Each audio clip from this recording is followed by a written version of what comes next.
Salve a tutti, mi chiamo Daniela Russo e aiuto le persone a avere chiarezza su quello che vogliono e a ritrovare la motivazione.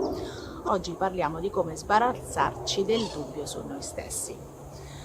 Ok, allora se avete dei dubbi su voi stessi è probabilmente perché in passato avete preso delle decisioni sbagliate e adesso avete paura a prendere delle nuove decisioni perché non vi fidate di voi stessi.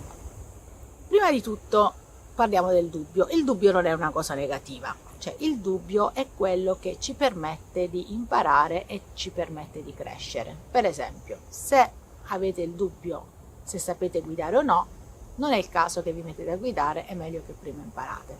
Quando si tratta di abilità a fare qualcosa, il dubbio va benissimo perché vi spinge ad imparare di più, vi spinge a crescere.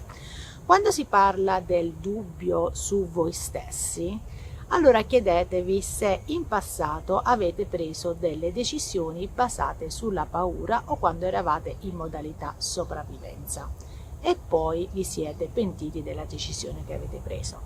E chiedetevi: ho preso quella decisione quando ero in modalità sopravvivenza ed era una decisione dettata dalla paura o l'ho presa basata sul mio intuito? Il problema è che noi ci fidiamo di più delle nostre paure e dubitiamo dell'intuito, mentre invece dobbiamo fare tutto il contrario. Ok?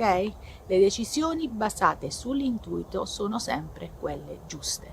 Le decisioni basate sulla paura sono quelle che ci portano a commettere errori.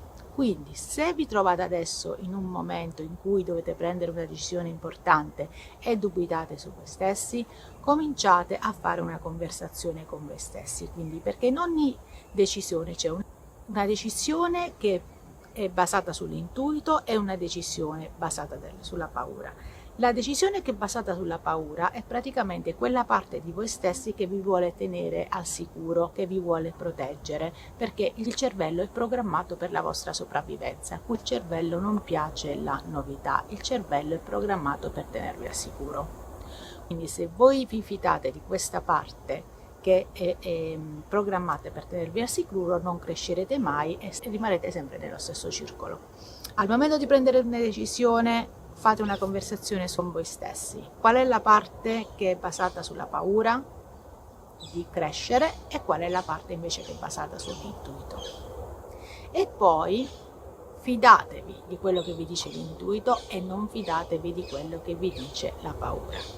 Se state pensando di lasciare il lavoro oppure di rimanere, se state pensando di finire una relazione oppure di rimanere, quindi prima di tutto dentro di voi, senza prendere nessuna decisione, dividete quello che vi dice l'intuito e quello che vi dice la paura e poi cominciate a fare piccoli passi verso la decisione che vi dice l'intuito. Per esempio, volete lasciare il lavoro e cominciare una nuova attività, però avete paura? Ok, non lasciate subito, quindi dentro di voi chiedetevi: sto crescendo in questo lavoro? Crescerò nella nuova attività? Se la risposta è sì e il vostro intuito vi spinge verso una nuova attività, però avete paura, va benissimo perché avrete le vostre ragioni. Cominciate a fare passi verso la decisione che vi ispira il vostro istinto. Quindi la regola è: fidatevi del vostro istinto e non fidatevi delle vostre paure e non fate tutto il contrario. Poi una volta che avete deciso qual è la decisione presa dal vostro istinto, cominciate a fare piccoli passi verso quella decisione. Ok? Grazie e ci vediamo la prossima volta.